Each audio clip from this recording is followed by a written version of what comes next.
But welcome to our IT Professionals Conference 2025.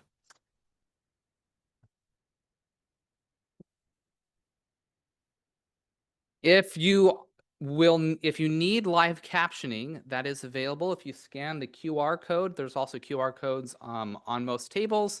That will take you to a site that will be able to, you can get the live captioning on your phone.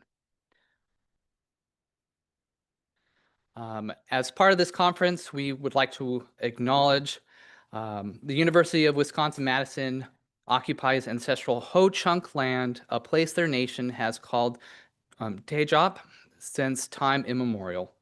In an 1832 treaty, the Ho-Chunk were forced to cede this territory. Decades of ethnic cleansing followed, and when both the federal and state government repeatedly but unsuccessfully sought to forcibly remove the Ho-Chunk from Wisconsin. We acknowledge the circumstances that led to the forced removal of the Ho-Chunk people and honor their legacy of resistance and resilience. The history of colonization informs our shared future of collaboration and innovation. Today, UW-Madison respects the inherent sovereignty of the Ho-Chunk Nation, along with 11 other First Nations of Wisconsin. I'd like to also acknowledge a code of conduct, that this is a workplace of inclusivity and to be professional, considerate, and respectful to all those who you contact today, and just to remember to be kind. We appreciate everyone's patience as we were dealing with these technical issues. And so along with today's conference, you'll have the opportunity to participate in sessions tomorrow. Just remember to be positive in your comments and questions. So once again, there's the QR code for live captioning. It's a little bit bigger if you need that. You can participate in Zoom events in person.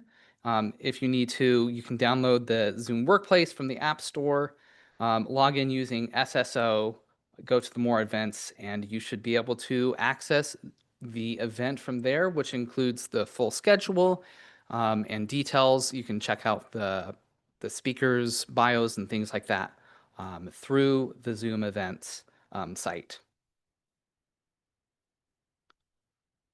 So I enjoy a little bit of trivia. So I have a question for all of you. What do you think? This year is the blank iteration of the IT Professionals Conference. Is it the 7th, the 8th, the 9th, or the 10th? What do you think? If you think it's the 9th iteration, you are correct. The first session was held back in 2017, and this has been a homegrown conference of IT professionals for IT professionals. And we are really looking forward to the continued success of this conference. So I'd like to give a special thanks to many people who have been involved with planning this and being in charge of it. First off, the Office of the CIO and Lois Brooks. We also thank Todd Schechter, IT Connects, the IT Awards Committee, Becky Morgan, Laura Bellman, Brianna Kuhn, all of the presenters, moderators, and tech support, and of course the IT community at large. It takes a lot of work to put the conference together, so I'd like to give a special thanks to these folks, especially my co-chair in running the conference, Elizabeth Kraege-Soechting, and our project manager, Rebecca Novak. We have 4 steering committees for program, website, marketing, finance, and events. And then we had many, many people who helped make this possible, who you can see on the screen here. We have invited some new faces this year. For the first time, we have opened it up to members of the IT community from across the universities of Wisconsin. And I'd like to give a special thanks to Kent Gerbrick of the University of Wisconsin-Eau Claire, for reaching out to us on behalf of the CIO Council and getting the ball rolling on that. So today we are starting off with our keynote from Lois Brooks. The only constant is change. We have a full day of great sessions and with 15-minute breaks between each one. And you can, once again, you can see the full schedule on the Zoom events site. Also, for those who are in person, on the back of your name badge. At the end of the day, there will be the IT Awards ceremony with some light refreshments that will be served with that, and we look forward to seeing you all there. It will be a great event. Tomorrow we have more sessions, a great day of virtual sessions with many topics including AI, the Unconference, and project management. So check that out. And we're all IT, so we love our data and we love our caffeine. And so one of the cool little Easter eggs on the website is the coffee bar where you can say, I've had a drink of tea today. And you can put it in and we get to see as the day progresses our consumption of the beverages available to us. Hey, let's do another piece of trivia. In what year was the first two-day IT Professionals Conference? It started out as just one day, but now we've gone to this two-day Thursday, Friday. If you think it was 2020, you are correct. This year was also the first year of the IT Recognition Awards. It was a year of highs and lows, as we all remember, with the high, definitely the IT Recognition Awards. You know, a lot of home time. So thank you everyone for coming today and being part of our conference. Thank you everyone who is joining online virtually. We look forward to being with you in those sessions as well. And so without further ado, I'd like to introduce our keynote address, Lois Brooks.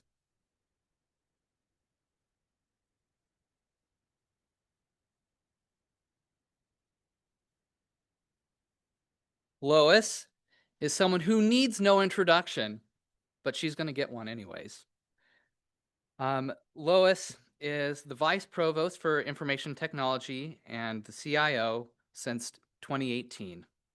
She's been a champion of technology in education, which includes co-founding the Sakai Foundation, now called Apereo, and the Unizin Consortium. She's also been in leadership and governance roles with Northwest Academic Computing Consortium, Educase, and Internet2, and she has been a huge support for the growth of IT Connects here at UW-Madison. In her free time, Lois loves to hike, and especially when it's in her home state of California. And we are really grateful for all the service that Lois has given over the years, and we look forward to hearing her address today. So without further ado, the floor is yours.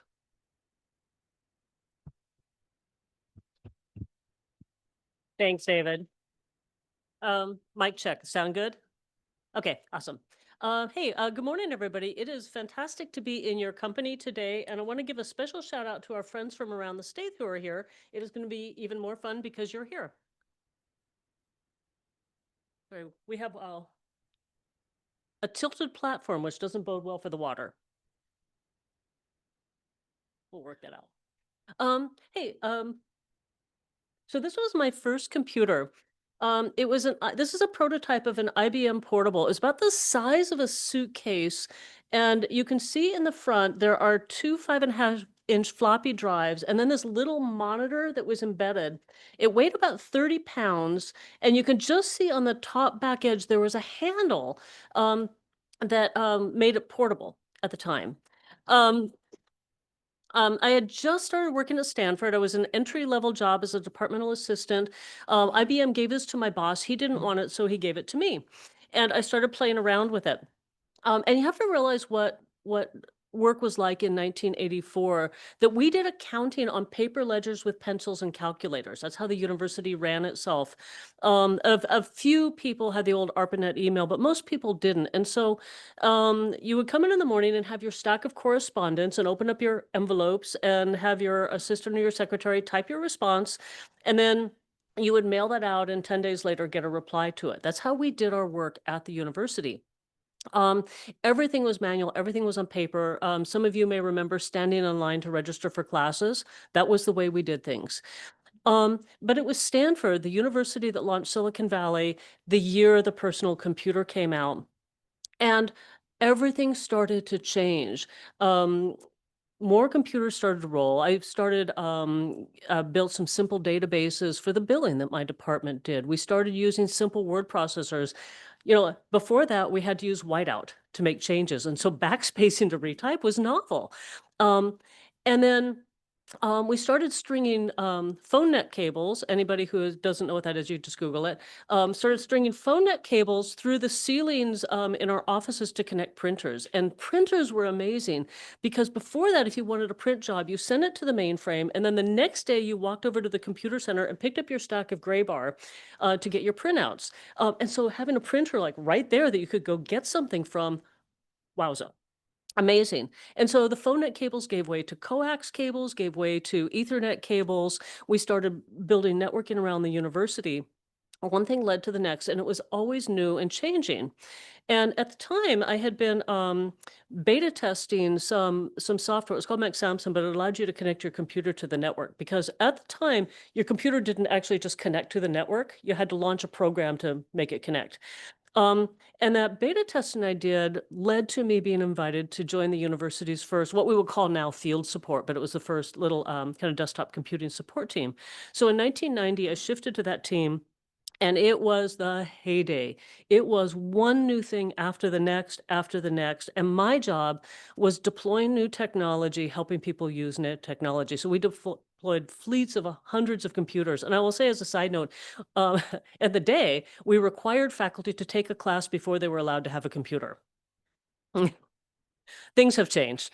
Um, and but we spent 3 or 4 years and everything was new, and we're in Silicon Valley, and so Sun Microsystems and Apple and IBM were all our neighbors, and we were doing beta testing with them and engaged with them, and it was exhilarating and fun. Um, and I started getting pushback from people on using new technology. So I'm in the one at the university like, yay, this is new, let's upgrade something new. And things started to change. And I was thinking, what is going on? Why don't people want the new thing? So why do people adopt new technology? They adopt it because it brings convenience to them in some way. They adopt it for excitement, out of fear of missing out, for social influence, to be the first mover. That was my life. I was that person. And they also adopt it because it solves a problem for them. And I'm going to come back to this one because I think this is actually key to the pushback I started to get. Um, so we think about, this is more contemporary. This is a survey from last year. But how receptive are people to technology change? This survey said that 1 in 7 refuse to use new technology in the workspace. And as we think about, by the way, going into the shift to workday in a month, it's kind of been on my mind, these stats. 1 in 7 just refuse to use it. 39% are reluctant about it.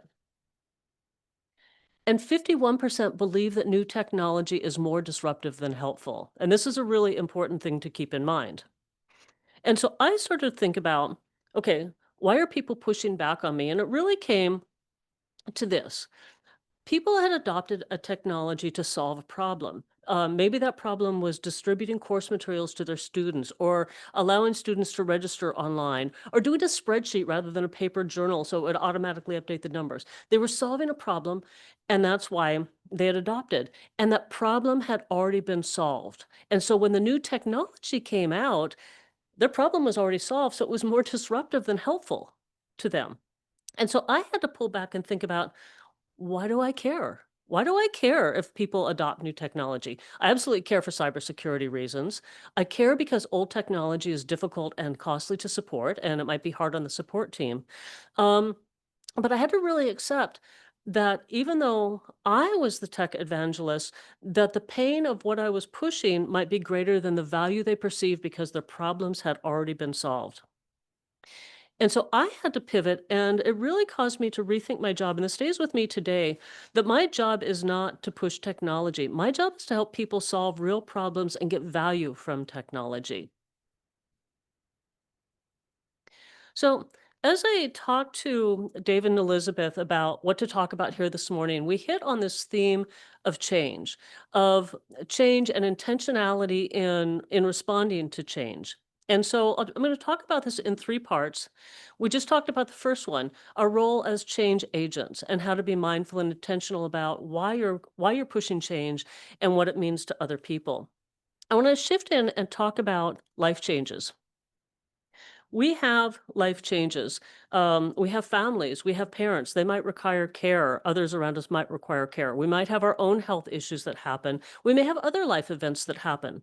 We are whole and complete people. And sometimes work and life bump into each other. I have all of these things and more happen. Um, and this is from the recent, last university staff climate survey. I pulled out a couple data points. The pie graph up on top asks the question, have you had significant care responsibilities in the past 3 years? 42% of our community said yes. That's a lot of people here in this room and across the university that are juggling. And then navigating the bar charts below, pulled out the answer to three questions. Have these care responsibilities influenced your productivity, delayed your projects or caused a loss of projects, or um, impacted your commitment to your job? More people said that it impacted their productivity than their commitment, but there is definitely some juggling happening out there. Um, So, in my own life, navigating work while being a young single parent with a boss who did not support people taking time off for childcare. This is back before it was policy that you got time off for childcare. Um, it required some juggling, some productivity. My father-in-law moved in with us when he was 92, and we cared for him through the last 3 years of his life, navigated his end of life care. And I've had other elder care as well. And I know many of you have had that. All of us have these changes that we have to navigate. I've had a couple orthopedic surgeries that took me out for a month each that I just had to hand off work. And that was the way that we had to manage it. So as we think about navigating life changes, um, there is a lot that's happening.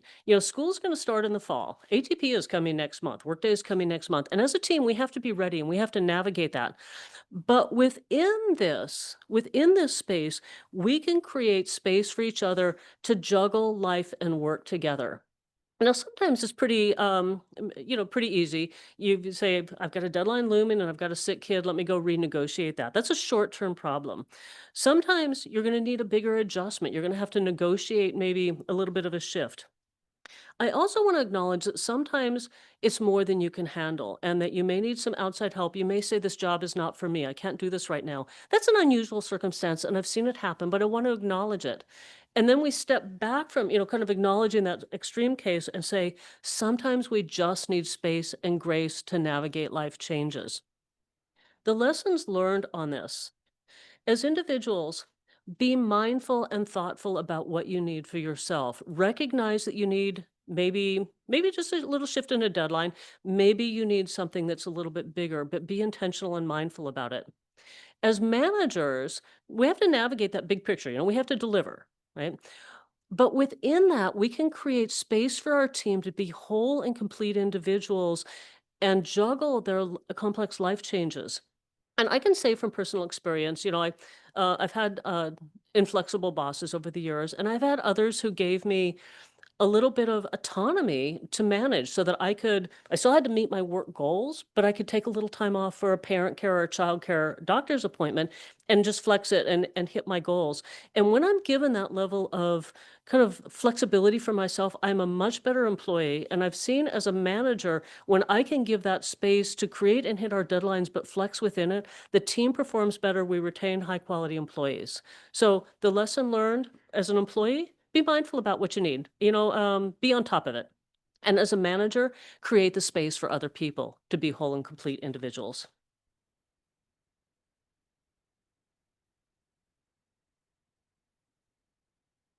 Okay, so that was change number 2. We talked about being a change agent and we talked about life changes. Talk about navigating external changes, things that happen that are out of our control. So what happens is out of our control, like everything. Um, Pandemics, budget cuts, big projects like ATP that are a lot of work, reorganizations, new rules and working parameters, cybersecurity rules, new federal regulations that are coming at us, the position cap that those of us managing have to deal with, new bosses. I've had here at Madison, I've been here 7 years. I have had 6 bosses in 7 years. I had actually 6 bosses in 5 years, but the last one, Dr. Isabel, has stayed for 2 years. So now it's 6 and 7. I've had changes where my boss said, what you're working on is no longer a priority. We're going to need you to pivot. Um, this is the reality that we live in, that things change around us that are out of our control. Now, when this happens, when change is proposed, most people immediately say, what does it mean to me? What is in this for me? Why is it happening? And what will it look like when the change has been made? And the immediate mindset they go to is this is going to be costly, it's going to be difficult, and it's going to be weird. By difficult, I mean, I don't know how to do this, or other people don't know how to do it, or they're going to make it hard for me. It's just going to be hard. Costly means you're taking away from me something that I value. I may get my esteem or enjoy my work that I find value in myself because of the work I've been doing, and that's going to change. It may be that it's changing my team around me, the people that I like and I value. I'm going to have to navigate new relationships and maybe not get to work with people I like as closely. And weird just means this is not how we do things here. Um, and when these changes happen, we have a choice in what we do. We can freeze. A little bit of a riff here on stress responses. We can freeze, just like a little quiet quitting in place. I'm just going to back away and not do anything. We can fight that change. I'm not going to stand for this. And I'm just going to tell you right up front, that does not work. The decision has already been made. We can choose to flee. Keep doing your good work. Don't storm out. But maybe eyes are up and you're looking around a little bit to see what the other opportunities are. I have done that a time or two. It's legit. You can do that. Or you could flow. And this is my 98% response, what I do when the change happens around me. And what flow means to me is this, that it's up to me to adapt to this change. I get a new boss, that's my new reality. I'm the one that has to adapt to that change. Um, ATP is coming. It has been a lot of work for our community, a lot of work ahead. We had to figure that out and are still figuring it out. It was up to us to adapt. Within these kinds of changes, I think for myself, okay, what's in it for me? Um, do I get to take something new on? Do I get to adapt to stretch my skills a little bit? Can I grow? When the pandemic was the change, what flow meant was just standing shoulder to shoulder with all of you and the community, getting done what had to be done, being present, being resilient, being supportive.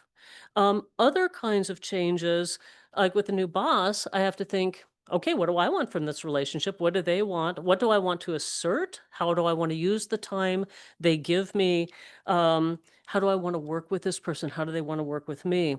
When other new changes come along, and they just happen all the time, my go-to response is, okay, how am I going to be successful in this space? We just leave you with this, that things are going to happen. And these things are out of our control. Sometimes they are really wonderful things. I welcomed a child into my life 40 years ago. That was life altering. It was wonderful. It's a lot of work sometimes, but it's a wonderful change. I am preparing for retirement in a couple of weeks. That's a change that I've sought, a change that I've enacted, but it's a pretty big life change to navigate. These are good and positive changes. Other changes are a lot more challenging and disruptive than we would like them to be. And that is the reality we live in. But whether the change is good or whether the change is challenging, what we can control is how we intentionally respond to it, who we want to be in that moment, how we want to adapt our lives, what our response is going to be. And so I will leave you with this, and then let's just talk. This quote I love. uh, Life is 10% what happens to me and 90% on how I react to it. So I will leave you with those starting thoughts and would love to have a conversation with you.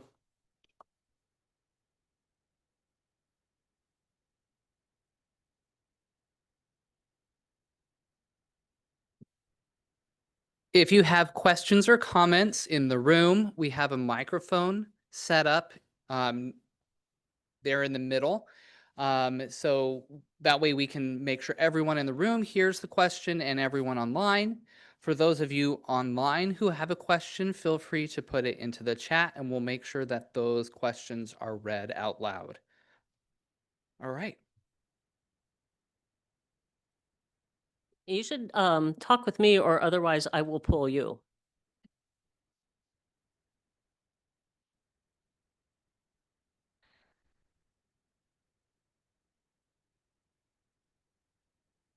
Can you hear me?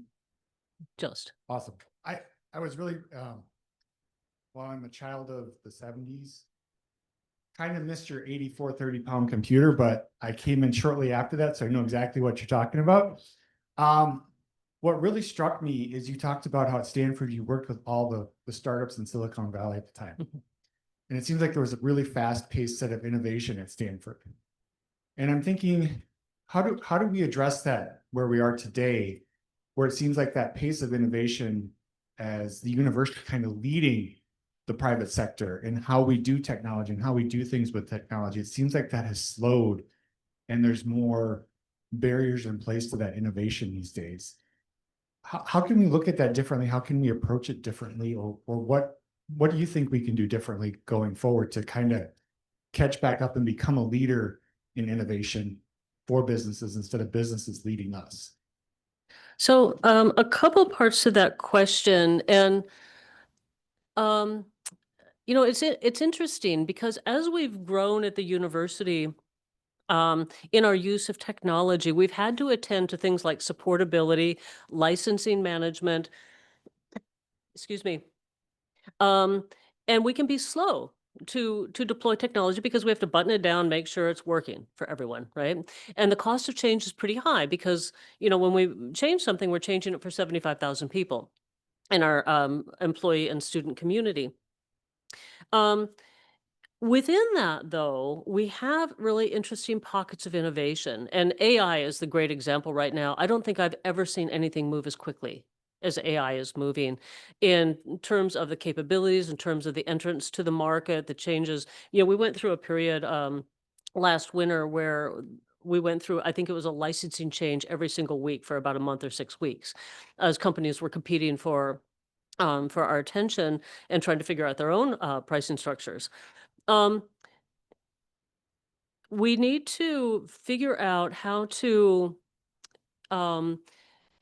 work with our innovation, or maybe better, we do everything here really well, to be honest, but there are always things we can work on. If we have pockets of innovation doing something really interesting within the university, what does that look like then to bring that innovation into the mainstream? Right? That maybe we think about creating constructive cycles of our innovators at the edge, as we understand what works, bringing that back into our mainstream practices more quickly. The other part of your question was engagement with the vendor community around us. I think that one's a little bit more challenging than it used to be back in the day. Back in the day, the university was looking for the university to be its test bed. And being in Silicon Valley, we were monetizing and doing, startup after startup. There was a reason that Google and Yahoo came out of the Stanford dorms, because that was the DNA of the computer, to be an incubator for companies and then to monetize those interactions. The university actually does a fair amount of tech transfer and tech licensing, but that is kind of a pipeline from research to the companies, and it skips the operation of the university. I don't actually know what the answer to that is. I'd love to hear answers from in the room, as we in the operational IT community, are there ways to be more deeply engaged in that? And I have no idea if that answered your question or not, but that's what it made me think about.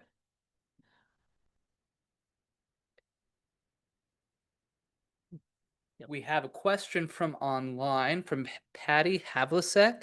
What advice would you give the new CIO? Oh, advice for Didier. Um, the lot of advice. Actually, I've given him a fair amount of advice already. A couple things. The entire currency of this university is on relationship, and you tend to those relationships. You build them, they care for them. That his top priority when he gets here is building relationships, and he's actually a real people person. He's going to do that. The other advice I would give is that many of our jobs take a lot of stamina, and that self-care, finding what you need so that you don't burn yourself out, is really, really important. I've got my own ways I do that. I've talked about some of them in public before, including walking to meetings by myself so I get just a couple minutes. In my own head. He'll find his own ways, but there's a tendency to come in and say, I need to work 12 hours a day, 7 days a week, because there's a lot to do and I want to be great at this job. And that is kind of a recipe for burnout. So my advice to him would be, build your network, build your friends, and take good care of yourself coming into the job. Another question from online. Are there any projects or accomplishments that you weren't able to do that you wish you would have been able to complete before your retirement? I can't answer that question. um, we've done a lot here. Absolutely gobsmacked, amazed with the work that the interoperability team, completely rebuilding the interoperability infrastructure. ATP has gone, it's so much work. It's actually gone really, really well, and we're ready to go next month. There'll be bumps in July, but August will be fine, and we are amazed. We've done these really big, kind of important things. Okay, I'll just say it. I wish we'd gotten farther along on the network restructuring. I think that's really, really important to take us to our next generation of network infrastructure at the university. I wish we'd gotten farther along on that. We have made really good strides on cybersecurity, and we are both in fantastic shape, and we're always behind, right? Because the hackers are so good. And so, holding the pace, holding the innovation, the deployment cycle on cybersecurity is going to be really incredibly important. Okay. Yeah, that's really it. And sorry, network guys.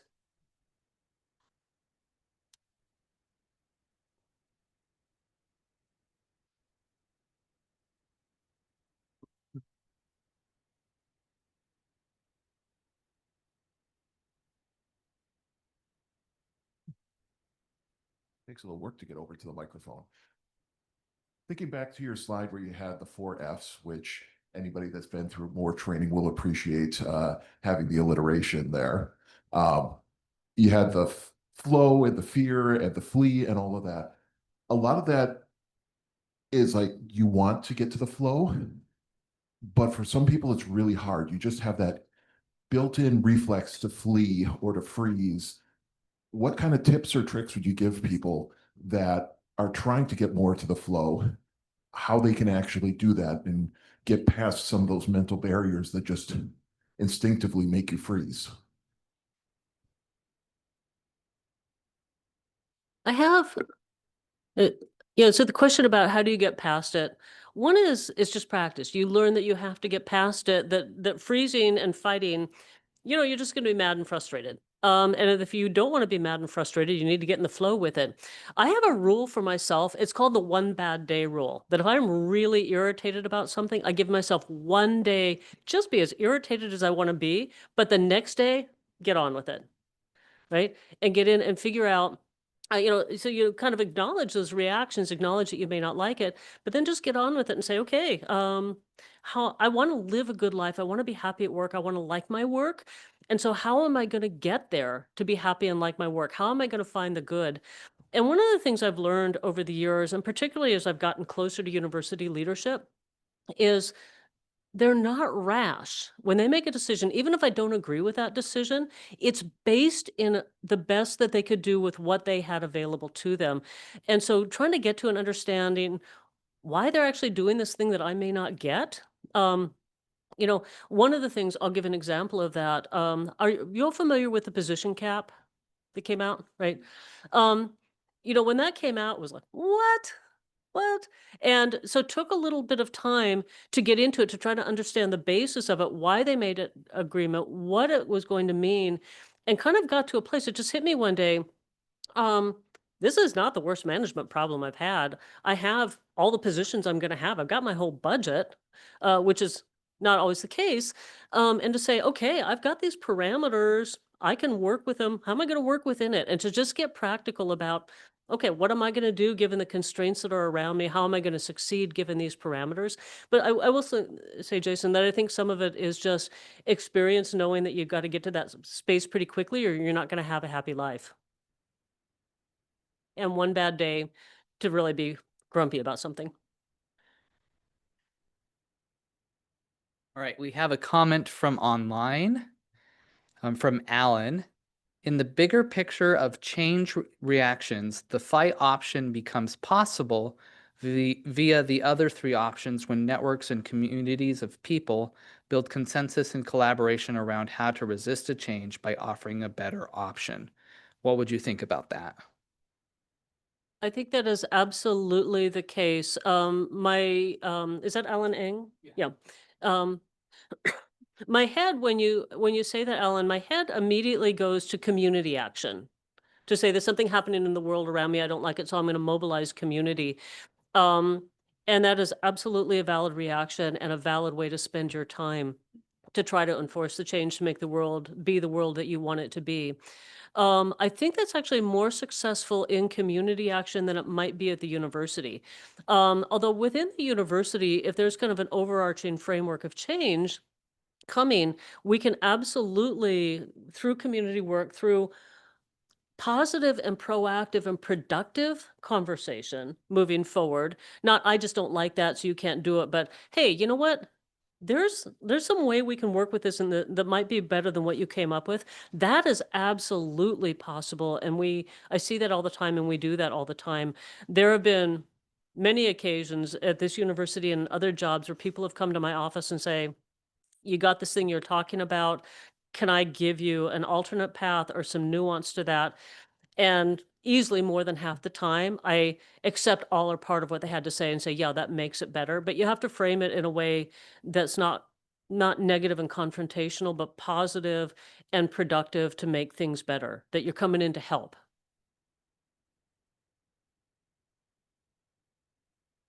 Coming up. Hi, Lois. Hey. Jay Ray, IT manager with the libraries.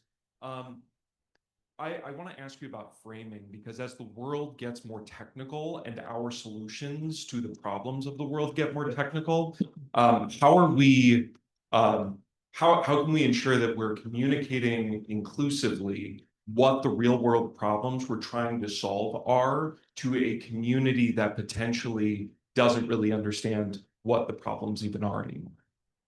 Can you maybe give me an example of what you're talking about there? It's like I understood what you said, but I think I'm not getting the underlying question. Sure. So let's take changes in cybersecurity. I don't know. We'll say smart access. Yep. Right. How do we make sure that we're communicating that to non-technical folks, knowing that they're going to hit roadblocks along the way, that they don't truly understand what we're trying to solve for? Yeah. Fair question. For those of you that don't know the term smart access is for the technical people in the room, it's our zero trust strategy. For people that don't speak zero trust, basically we're adding more nuanced layers of security that protect things that need protection more fully with more security and less security around things that need less security. So it's more nuanced. It's going to force a change for everybody that interacts with the university's data and systems to do some things differently. And that change might look as simple, one that's coming next week, as having to type in a 3-digit code rather than press the green duo button.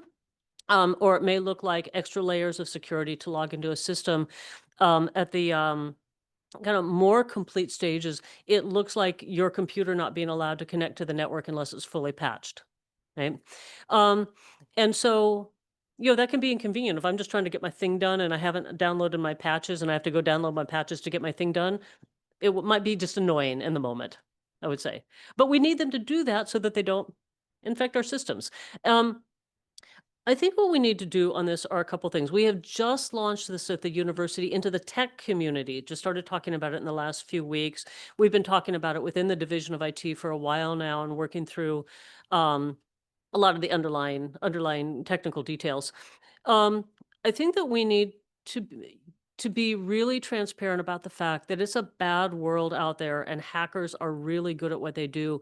And one tiny little crack in the levee opens up to let the floodgates in. So it's up to each of us to protect the university, to be part of that protection surface that keeps people from hacking. And that message about responsibility, the message about we do clean computing at this university, only clean devices on our network because it will bring the rest of us down, is something that we need to just put out there over and over and over again. And then as we force each particular change, be kind of stand at the ready to help people through that first week where it's a little confusing. And then I don't know, you remember when we started doing Duo, it was confusing for a week, and now all of us kind of like got our watches ready to go, right? When it's our time.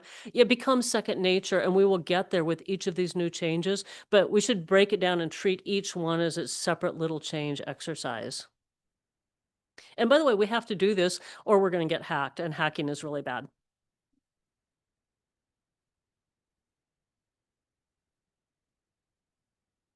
All right, we have a question from Scott Winger. And the question is, do you have any words of wisdom for how we can navigate changes that are coming from the federal level?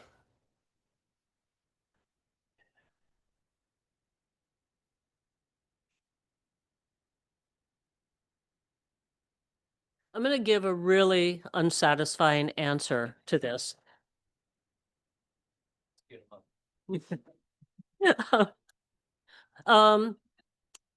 It depends on what changes are coming from the federal level, and I suspect he's not asking about the new cybersecurity standards from NIH and NSF.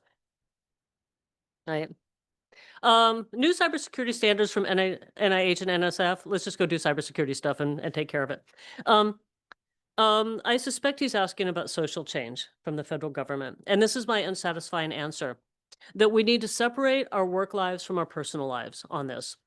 At work, the university and the university system will decide our compliance with the law and our direction. And we have no choice but to follow that direction that we get from them. That, as Chancellor Mnuchin says, we obey the law. And then there are people who work here who decide what obeying the law looks like. And even for me, as somebody fairly high placed at the university, I do not have a say in what that compliance with the law looks like, but I am required to do it and to not use any platform at work to protest against it. Those are the rules that are put around us as public employees.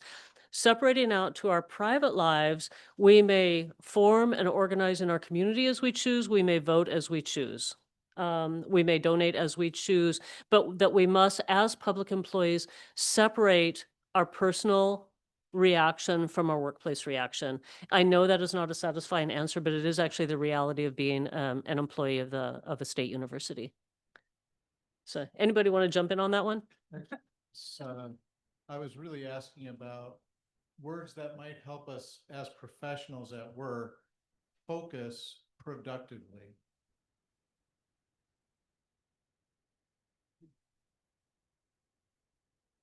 What are the things that I might say to my customers? For example, I'm a help desk analyst, right? I talk to a lot of people. And it doesn't come up often, but I'm just wondering if you have words to help us help each other focus productively. Thank you. Okay. Yeah, thanks, Scott. Thanks for that clarification and maybe an avenue toward positivity. You know, we may get a directive that says something like, these words have to come off your website, and we comply with that. But that doesn't change who I am and how I treat people around me. It doesn't change the values I bring to how I hire, how I work with other people. It doesn't change the values in how I communicate and I welcome people into my community and into my circle and create a welcoming workspace for them. And so within a framework that we may get from the federal government, we still get to choose who we are as human beings and how we treat each other and what our workplace looks like. That is fully in our control with that. And I would say maybe our charge as a community is to double down on creating a workspace where each of us brings our full selves to work and knows that you are welcome here, that we're glad you're here, and we value what you contribute. Wonderful. Thank you very much. Thanks. Anybody have an easy question? No. Oh, throw me a lob, Nick. So I appreciate the your emphasis on accepting the reality and finding a way to achieve flow with the parameters that you have. In the course of working and the relationships that we have, we're going to encounter people that you need something from or who need something from you, who are in the fight phase. Do you have any tips for helping people who are stuck professionally, like in some kind of process and want to fight you, to bring them into a flow state, to help turn the situation? I'm not, again, I think you're asking me something, but you're asking me something else, and I'm not quite sure what the other.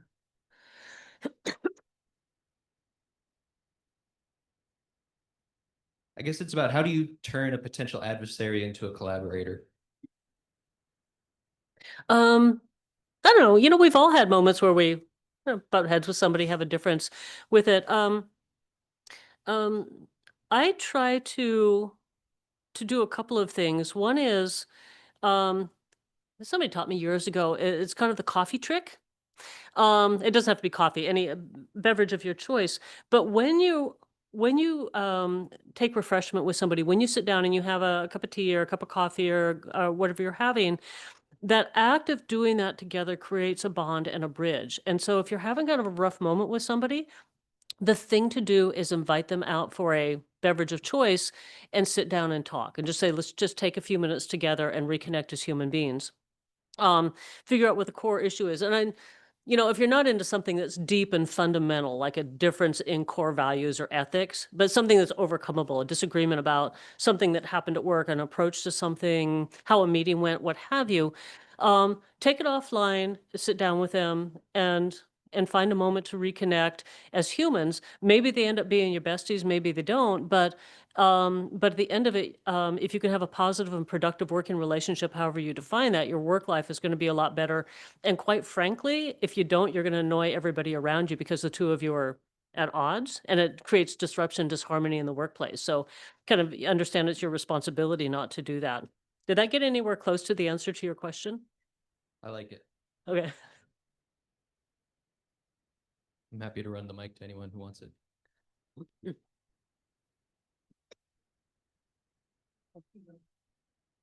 going to lighten things up a little bit. What's the top 2 or 3 things on your list once you retire?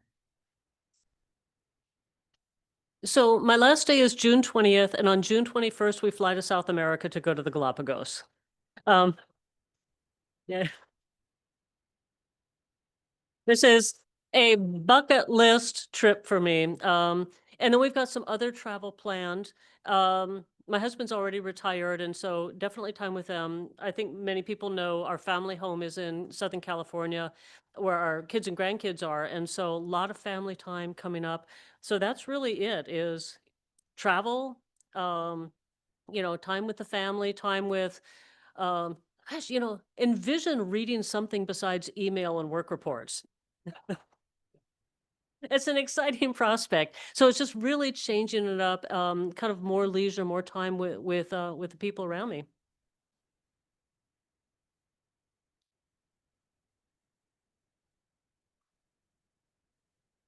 I will continue the lighthearted question, I hope. Cliff Cunningham with the Learn UW-Madison team.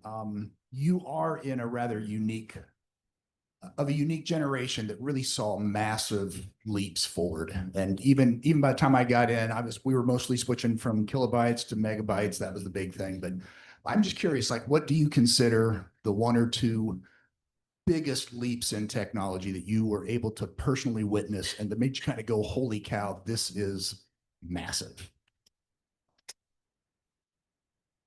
Without a doubt, the web. It was interesting when the web came out. One of the things I've been struggling with was how to distribute files to people, and we did FTP at the time, and it was kludgy, and getting data was really interesting. And the first time I saw the web, it was just this jaw-dropping moment. Like, this fixes everything. That we can navigate to information, we can get information to people, and then you think about what's happened with the web. Citizen journalism. And our view of the world based on the fact that people can report what's going on around them. It really completely changed the worldview on some of the social crises in parts of the world because we got a different view than the curated one that was happening around us. In the workplace, we could easily get information to people, receive information. Pricing. Before the web, we didn't have immediate access to what things would cost. And so we were always at the mercy of what the salesperson was going to tell us something cost. And so the ability just to get quickly price sheets from all the vendors we work with so we could do our first level comparison and to force them into some level of consistency with us. Mind breaking. It just caused change after change after change in how we work with the university and how we work in society.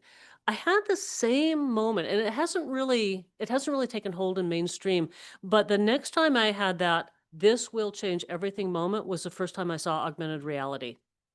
That the ability to kind of change education, to change our interaction with the space around us and to mix realities. Just a couple quick examples of that. Some of the neat examples I've seen is the ability to do like first responder or first aid training with this and to create different situations for people without having to have, you can create a situation of somebody in more crisis through virtual reality than you can do in real life, for example, or our ability to fly under bridges and have experts look at crack and bridging infrastructure through augmented reality that changes engineering and safety. There's so many applications of it.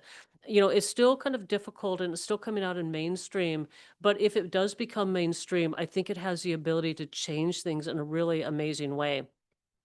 AI, the jury's still out for me on how much of a sea change it will be in terms of really creating something that's different, creating things that are faster, absolutely. Deeper dives into data, absolutely. Will it be fundamentally different like the web was fundamentally different? I don't know yet. But it's still early days. People in the room, can you please speak louder into the microphone? Thank you very much. Sure. I am wondering, as somebody who came to UW-Madison from another institution, and now that you are on your way out, what would you encourage us to do in terms of self-reflection, both as an IT community and perhaps as a campus? So maybe what are some of the things you wish that we better understood about potential gaps in how we function?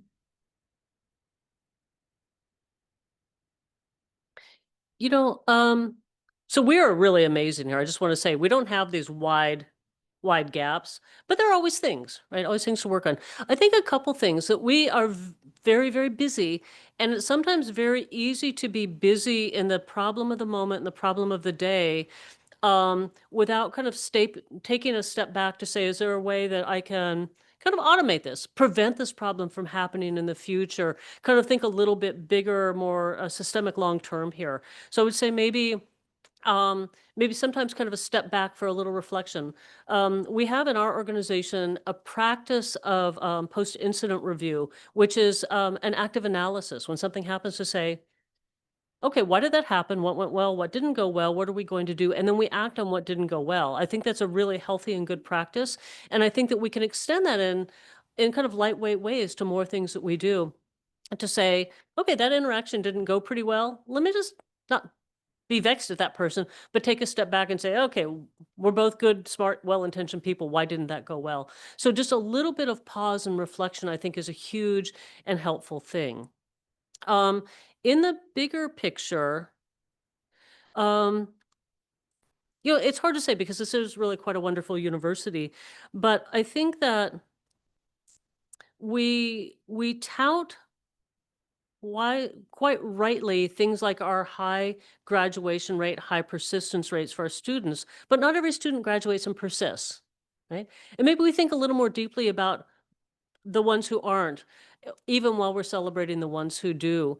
Maybe we think a little bit about the people who are kind of maybe more struggling and at the margins, and are there things we can do to help uplift them a little bit, even while we're working with the majority of what's happening.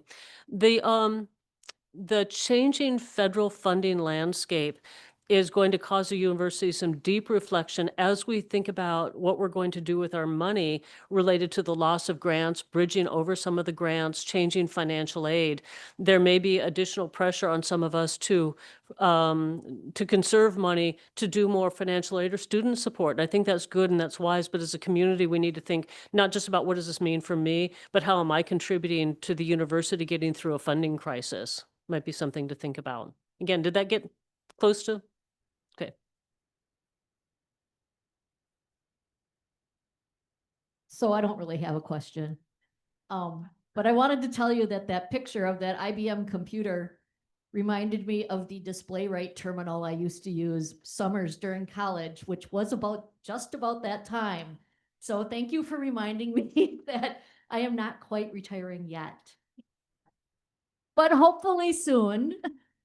The other thing I wanted to comment on was simply that I greatly appreciate that part of your change management plan that you talked about includes the idea of self-care and of understanding the pressures and the personal situations people go through.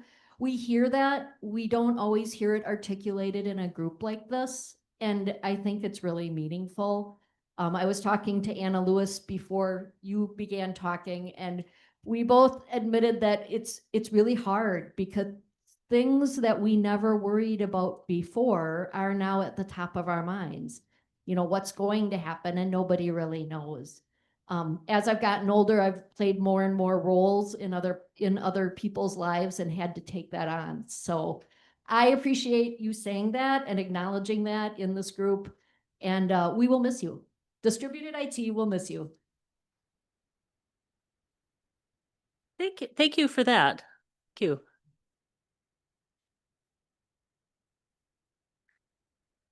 I didn't want to misspeak, so I wrote out my question, but we've been launched into a world where we're suddenly forced to judge the value of different projects and work with a very critical eye. And I work in service delivery and UX work with WPS under AIS with very essential things like my UW. But when talking about budget cuts, we often focus on big ticket things like cancer research, things like that. But things like universal and accessible design have shifted from being nice to have to now being a policy and an expectation across the university. So as someone who came up in a strong startup culture to now being someone who had to steer our entire division, could you speak to that balance between that like nice to have work that you may have to advocate for versus the more explicitly valuable work?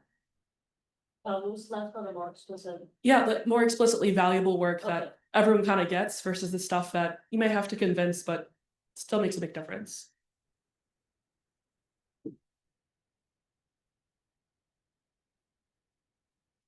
Yeah, it's interesting when you say nice to have, the first thing I think of is by whose standards, right? That we're huge here, and we're incredibly diverse in the amount of work that we do. And one of the things we've always struggled with is what might be completely essential for just one class kind of looks like nice to have for a lot of others, and is, the one versus the many, right? I think that there are a lot of things that we can do to ease the way for the differentiation across the university to happen. And we've done a lot of this. We have about 200 applications hooked into Canvas right now. And so we create this supportable environment that feels customized, but it's not customized, it's supportable. I think when we look at things like the new accessibility standards that are coming to us, early days on this, and we have a lot to do, but we can actually begin to build affordances that help accessibility be baked in. So it doesn't become a thing a person has to do, but a thing that just happens. I talked before about our computers used to not connect to the network. We had to do it manually. They connect to the network now, for the most part. And but that was purposeful work by people to say, I want to change the paradigm. And I think there's a lot as technologists that we can do to think about how do we take away the barriers, take away the kind of the entry points that people have to go through to just make things happen for them. That, if we did the Wayback Machine, we would come up with 1,000 examples in this room of things that used to be hard that are now just commonplace. And I think that we have to think more about that and think about, as we do budget cuts, we're going to have to make some choices about what we do. And that's kind of hard because everything we do is used by somebody, right? And maybe we make choices about things that are more mainstream or defer some more of the kind of more innovative projects or other kinds of projects. But that's kind of a shading of choice and a shading of management that we do, of not that we're going to step away from all of this, but we're going to really concentrate on things that that fulfill this particular need. We're going to prioritize, I guess, is something to say.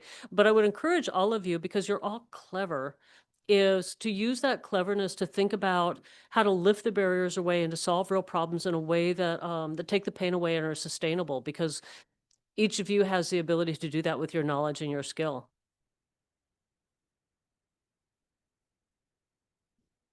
Hi, Lois. Congrats.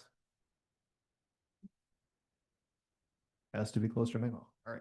Again, congrats on retirement coming up. One of the cool things in the last number of years was being able to attend the office hours, and wondering in retirement, do you have any plans lined up for yourself to kind of feed this boundless curiosity you have? How we bring in people from all sorts of places in the campus, and like every time you're like really interested in what they're doing, you want to hear some neat things from them. So yeah, if you have any ideas of what you're doing, and then if you have anything to share with the rest of us too, besides office hours, which has been a blast to hear from those folks on campus. For those of you who don't know office hours, every Friday morning, for the most part, for the last 5 years, we've gathered as a community for informal conversation. We've had at this point about 300 people come on with us and just talk about their work and what they're doing. It is awesome. It is, we've learned so much from so many people, and it really works. Todd Schechter and I do this together, and when one of us meets somebody or is curious about somebody, we invite them to come tell the community what they're doing, which is why we know how they get equipment to Antarctica or to Greenland. We all needed to know that. It's how we understand how sports medicine happens and who takes care of the basketball team when they have ACL injuries, how the marching band works. We've just had to learn about all this. It's a really good question. My intellectual life has really been at work, and this question about how do I fulfill my intellectual life once I'm no longer working is one of those hanging questions for me. Not that I'm anxious about it as much as I know I need to be intentional about figuring that out once I'm not just kind of stimulated by everything around me constantly all day long. So, yeah, starting to think about kind of where I go, where I travel, what do I attend, what am I going to read, what new communities do I find, because the work community is so much a part of my life. And so yeah, I think it's an intentional act that I can't just languish. I have to do this, but definitely thinking about ways in which to do this. All right. Thank you, everyone online and in the room, for your questions today. We're right about at time. So is there anything else that you wanted to say before we end? I will say, take care of yourselves, take care of the people around you. Thanks.